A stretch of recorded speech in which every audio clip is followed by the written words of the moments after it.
সবাইকে নমস্কার। আজকে আমি যে সম্পর্কে একটু বলতে চাইছি সেটা হচ্ছে অ্যালার্জি এবং সর্দি, ঠান্ডা।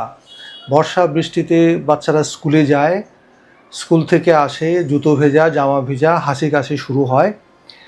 কিন্তু কখনো কখনো দেখা যায় যে বাচ্চাদের ছোটোবেলাতে জেনেটিক কারণেও এটা হতে পারে, সেটাকে অ্যাটোপিক জিন ক্যারিয়ার বলা হয়। তাদের ক্ষেত্রে অ্যালার্জিক সমস্যার কারণেই বাচ্চাদের হাঁচি কাশি শুরু হয়। আবার হাঁচি কাশি শুরু হলেও সেটা যদি দেখা যায় যে 2-4 দিনের মধ্যে, 3 থেকে 5 দিনের মধ্যে সেটা ঠিক হয়ে যাচ্ছে সাধারণ হাঁচি কাশির ঔষধে, তাহলে সেটা অ্যালার্জি হিসাবে ভাবার দরকার নেই।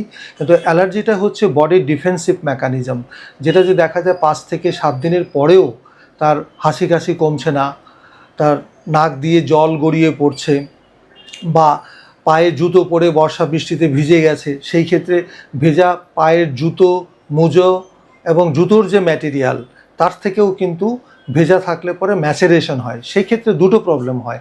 একটা হতে পারে যে ভেজা অবস্থায় জুতো সক্স পরা থাকলে পরে এবং সেটা যদি অনেক দিন ধরে পরে থাকে, তাহলে সেক্ষেত্রে সেকেন্ডারি ফাঙ্গাল ইনফেকশনও হতে পারে। সেটাকে অ্যালার্জি ভাবার কোনো কারণ নেই।